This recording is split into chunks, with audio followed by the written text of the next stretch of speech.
नमस्कार सभी को। तो देखिए यहाँ पर हम लोग एक बहुत इम्पोर्टेंट पोएम को डिस्कस करेंगे, उसके एमसीक्यूज़ को डिस्कस करेंगे। ये जो पोएम है उसका नाम है नो मेन आर फॉरेन। ठीक है? तो कोई भी जो पर्सन है वो दूसरी कंट्री का अगर है या अपनी कंट्री का है, किसी भी कंट्री का है, तो भी वो देखा जाए तो हमारा ही होता है, अजनबी नहीं होता है, विदेशी नहीं होता है। ये कहने का पूरा मतलब है इस पूरे चैप्टर का। तो इसमें देखिए सबसे पहले क्या बताया गया है, थीम जो है इस चैप्टर की वो है universal brotherhood and equality among all human beings. तो इस पोएम में अगर आप देखेंगे 2 बातें मेनली करी गई है। पहला यूनिवर्सल ब्रदरहुड की बात करी गई है, मतलब हमारे साथ जो भी लोग रहते हैं इस अर्थ पे वो सब हमारे क्या हैं, ब्रदर्स एंड सिस्टर्स हैं। मतलब बंधुत्व बना के रहना चाहिए उनके साथ में, ये बात पहली करी गई। दूसरी क्या कही गई, equality among all human beings, तो सारे ह्यूमन बीइंग जो हैं वो इक्वल हैं, इस तरीके की भी भावना रखनी चाहिए अपने अंदर।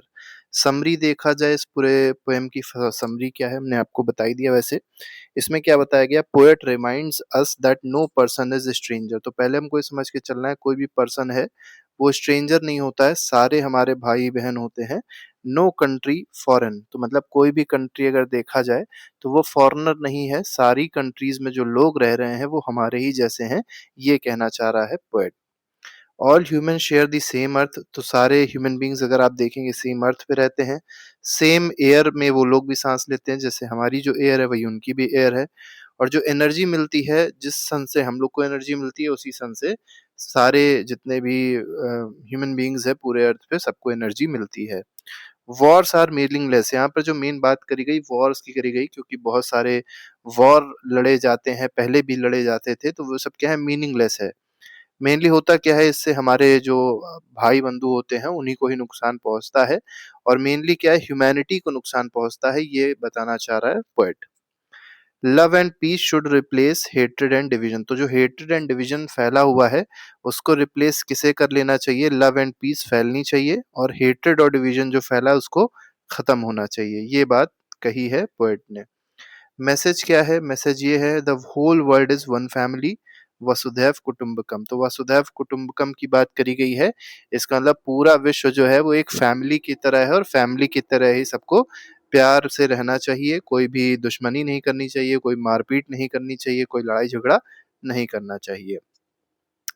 तो पहला क्वेश्चन देखिए एमसीक्यू का क्या कह रहा है, 6 to 7 एमसीक्यूज हम लोग यहाँ पर डिस्कस करेंगे। Who wrote no man are foreign, तो पहले तो आपको पोएट पता होने चाहिए जिसने लिखी है, तो जेम्स किरकप ने लिखी है, तो ए ऑप्शन जो है बिल्कुल सही है इसमें। ठीक है, आगे बढ़ते हैं, अगला क्वेश्चन देखिए क्या कह रहा है, what does foreign mean in the poem, तो फॉरेन का मतलब क्या है ये आपको यहाँ पर बताना है। ठीक है, तो फॉरेन का मतलब आपसे पूछा गया, फॉरेन मतलब जैसे विदेशी होता है, तो फॉरेन का मतलब ये है बिलोंगिंग टू अनदर कंट्री, मतलब जो दूसरी कंट्री से बिलोंग करते हैं, जो दूसरी कंट्री के लोग होते हैं उनको क्या कहा गया है, फॉरेनर या फॉरेन कहा गया है। According to the poet all men are, तो पोएट के हिसाब से अगर देखा जाए तो सारे के सारे मेन जो होते हैं, सारे लोग जो होते हैं उनके बारे में पूछा गया, वो कैसे होते हैं, फ्रेंड्स होते हैं नहीं, इक्वल होते हैं, बिल्कुल सही, इक्वालिटी की बात कर रहा है पोएट, तो इक्वल बिल्कुल यहाँ पर सही हो जाएगा, फॉरेन भी गलत है, रिच भी पूरी तरीके से गलत है। छोटा सा ही पोएम थी तो इसलिए बहुत ज़्यादा एमसीक्यूज हम लोग इसमें नहीं लेके आए।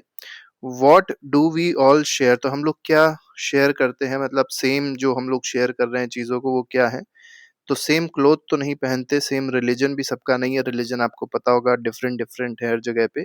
सेम कंट्री भी नहीं है, लेकिन सेम अगर आप देखेंगे लैंड जिस पे हम लोग चल रहे हैं वो एक ही जैसी है, सन भी एक ही है, एयर जिसमें हम लोग ब्रीथ कर रहे हैं वो भी एक ही जैसी है। तो यहाँ पर अगर देखा जाए तो बी ऑप्शन बिल्कुल सही है।